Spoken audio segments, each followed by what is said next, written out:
Pada pertemuan kali ini, kita akan membahas anggaran produksi. Subpokok bahasan yang akan kita pelajari pada topik ini ada definisi anggaran produksi untuk 1 bulan, anggaran produksi beberapa bulan, dan kebijakan tingkat produksi. Tanpa berlama-lama, yuk kita mulai aja. Pertama, kita bahas dulu definisi anggaran produksi. Jadi, sebenarnya apa sih anggaran produksi itu? Anggaran produksi adalah anggaran yang disusun oleh perusahaan untuk menentukan jumlah barang jadi yang harus diproduksi oleh perusahaan. Nah, setelah membuat anggaran penjualan, si perusahaan menyusun anggaran produksi. Masa mau jual barang tapi nggak tahu berapa jumlah produk yang harus dibuat sih? Nah, oleh karena itu, untuk menyusun anggaran produksi, kita membutuhkan data-data dan informasi berikut ini. Pertama, estimasi jumlah unit barang jadi yang akan dijual di periode mendatang. Data ini kita peroleh dari anggaran penjualan. Yang kedua, estimasi jumlah persediaan barang jadi di akhir periode anggaran. Dan yang ketiga, estimasi jumlah persediaan barang jadi di awal periode anggaran. Oh ya, kamu harus selalu ingat ini. Persediaan akhir di akhir periode sekarang akan menjadi persediaan awal di awal periode berikutnya. Sekarang kita bahas anggaran produksi untuk 1 bulan. Ini adalah format anggaran produksi untuk 1 bulan. Penjualan ditambah persediaan akhir dikurangi persediaan awal. Itulah jumlah barang yang akan diproduksi. Nah, dari mana kita peroleh data dan informasi itu? Yang pertama, penjualan. Seperti yang saya bilang tadi, kita peroleh angkanya di anggaran penjualan. Yang kedua, persediaan akhir barang jadi. Kita peroleh angkanya dari kebijakan pengadaan persediaan yang ada di perusahaan. Berarti, beda perusahaan, persediaan akhirnya bisa beda juga ya. Yoi! Yang ketiga, persediaan awal barang jadi. Angka ini kita peroleh dari persediaan akhir periode sebelumnya. Berikutnya kita bahas anggaran produksi beberapa bulan. Ini adalah hal penting yang harus kamu ingat. Pertama, persediaan akhir di suatu bulan sama dengan persediaan awal di bulan berikutnya. Ini yang sudah saya bilang juga tadi. Yang kedua, persediaan akhir di bulan terakhir dalam satu periode sama dengan persediaan akhir untuk anggaran produksi pada periode tersebut. Jadi, misalkan kamu mau membuat anggaran produksi untuk triwulan pertama 2020. Triwulan 1 kan dari Januari sampai Maret, maka persediaan akhir di bulan Maret menjadi total persediaan pada triwulan 1 2020. Kenapa bisa gitu? Soalnya persediaan kan dicatat di neraca. Di neraca kan waktu pelaporannya per suatu periode, misalnya per 31 Desember. Jadi angka persediaan itu adalah angka di tanggal 31 Desember. Begitu juga halnya dengan di anggaran. Kita bahas kebijakan tingkat produksi yang biasa dilakukan oleh perusahaan. Jadi, ada 2 jenis kebijakan, yaitu kebijakan stabilisasi produksi dan kebijakan stabilisasi persediaan. Apa bedanya? Untuk stabilisasi produksi, pada intinya perusahaan ingin jumlah barang yang diproduksi sama atau stabil setiap bulan. Tujuannya adalah untuk, yang pertama, perusahaan ingin memperoleh biaya produksi yang sama untuk setiap bulannya. Yang kedua, jumlah pegawai pabrik cenderung sama tiap bulan. Dan yang ketiga, mesin beroperasi lebih efisien.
kali ini saya akan membahas masalah anggaran produksi.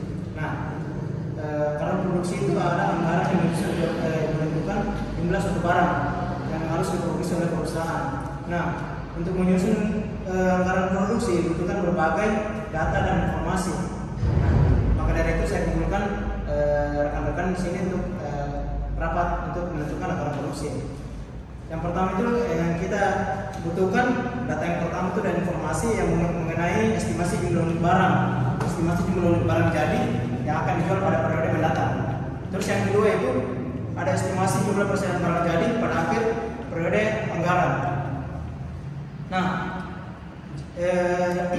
jika di mana perusahaan itu tidak memiliki persediaan barang, maka perusahaan kita akan mengalami yang namanya stock out, yang dimana kondisi tersebut persediaan barang pada perusahaan kita tidak memadai.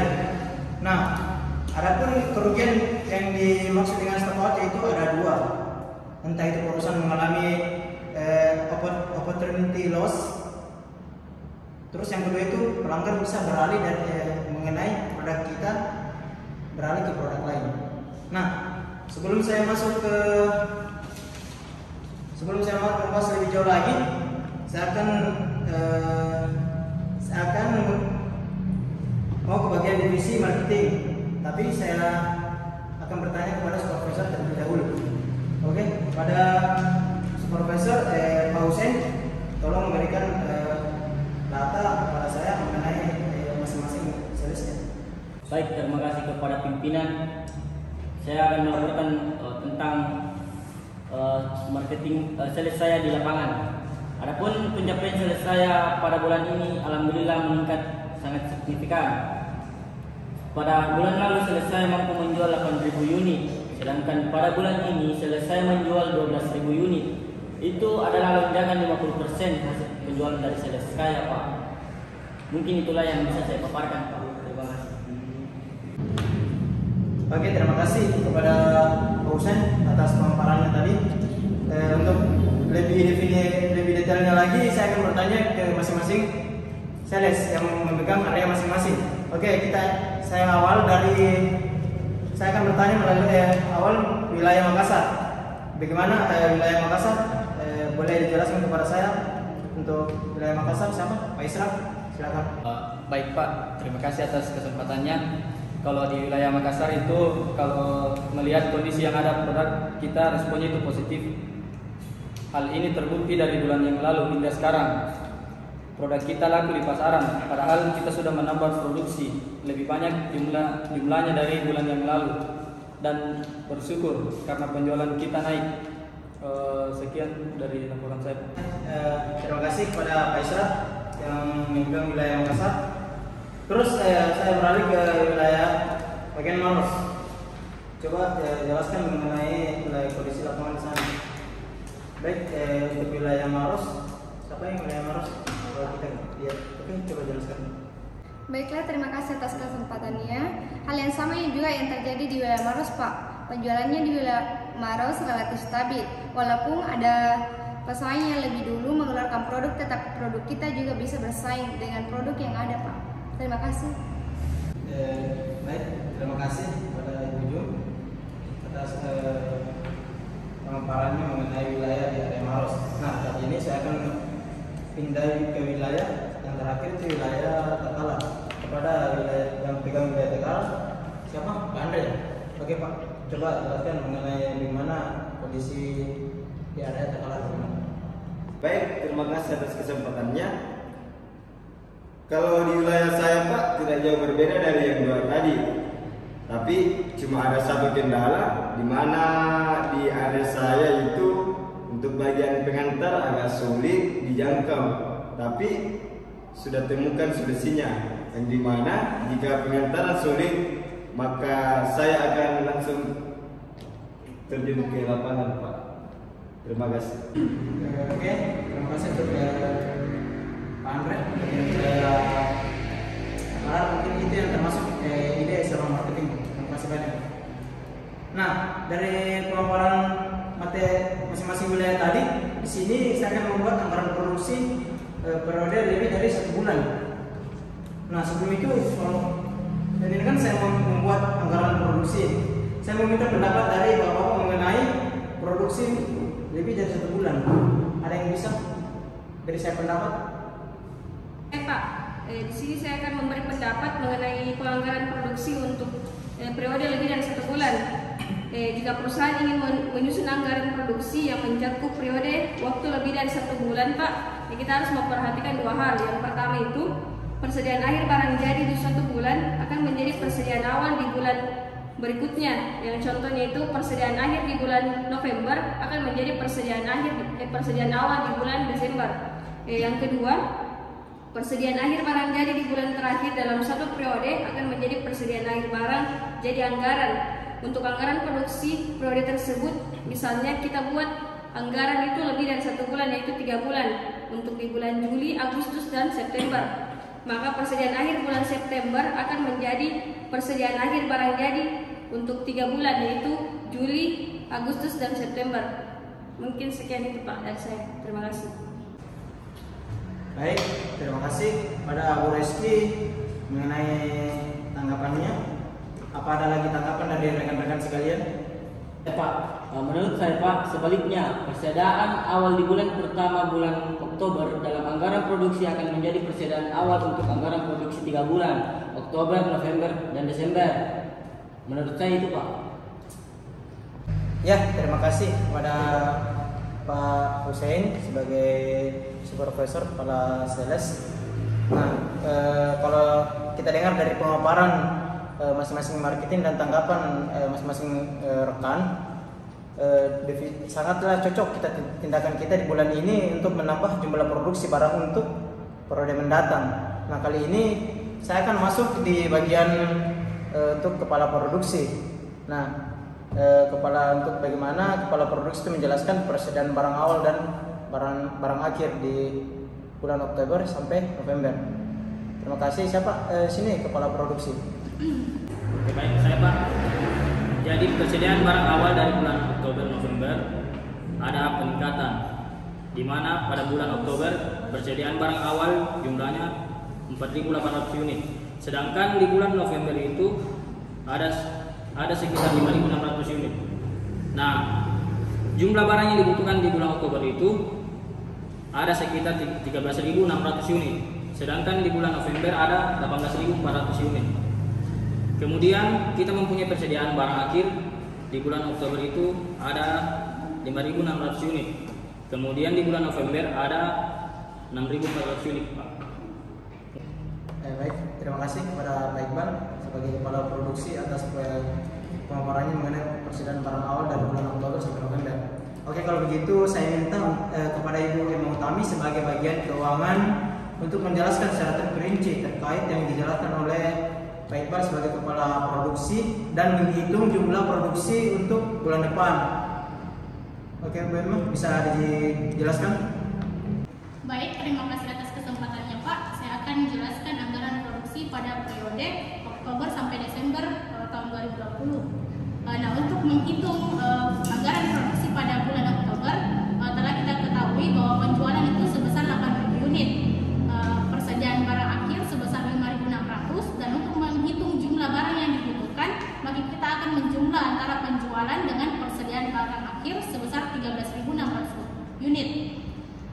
Adapun juga persediaan barang awal yaitu sebesar 4.800, dengan menghitung jumlah produksi hasilnya itu bisa 8.800 unit. Nah, pada periode November, adapun penjualannya sebesar 12.000 unit, persediaan barang akhir sebesar 6.400, dengan jumlah barang yang dibutuhkan sebesar 18.400. Adapun juga persediaan barang awal pada bulan November yakni 5.600 dengan jumlah produksi 12.800. Dan pada periode Desember ada penjualan sebesar 10.000 unit, persediaan barang akhir sebesar 7.200 dengan jumlah barang yang dibutuhkan sebesar 17.200. Sedangkan persediaan barang awal itu sebesar 6.400 dengan jumlah produksi sebesar 10.800 unit. Maka jika ditotalkan keseluruhan anggaran produksi yang kita dapatkan yaitu penjualan sebesar 30.000 unit, persediaan barang akhir sebesar 7.200 jumlah barang yang dibutuhkan sebesar 37.200, persediaan barang awal sebesar 4.800, dan terakhir itu jumlah keseluruhan produksi sebesar Rp32.400. Sekian Pak dari saya. Oke, terima kasih banyak ada Bu Emma selaku kepala keuangan atas pemaparannya mulai dari Oktober sampai dengan Desember. Oke, berarti untuk tahun 2021 di mana kita akan memproduksi 2 kali lipat dibanding dengan tahun 2020. Seperti dengan di tahun sebelumnya kita memproduksi 12.000, sedangkan di tahun 2020 kita produksi 32.400. Nah, di tahun 2021 kita akan meningkatkan hasil produksi di tahun 2020 di 2021. Jadi nanti kita akan produksi sebanyak 64.800 unit. Mungkin sebelum saya tutup, sebelum saya berikan rapat ini kembali ke moderator, saya ingin pesan kepada rekan-rekan, khususnya ke bagian divisi marketing, agar bagaimana produk kita semakin lancar, semakin laku di pasaran, agar kalian giat untuk memasarkan produk kita. Untuk itu jangan pantang menyerah, jangan pantang terpancing dengan kompetitor lain, jangan melihat kelebihan kompetitor lain, tapi lihat kelebihan produk kita. Oke, mungkin cukup sekian, saya kembalikan rapat ini ke moderator. Terima kasih. Baik, terima kasih kepada pimpinan dan rekan-rekan sekalian yang sudah menyempatkan hadir pada hari ini. Sekian dan terima kasih. Wassalamualaikum warahmatullahi wabarakatuh. Waalaikumsalam. Inilah hasil presentasi dari kelompok kami. Terima kasih kepada Ibu dosen mata kuliah penganggaran perusahaan, Ibu Dr. Ramla SE MAK. Terima kasih.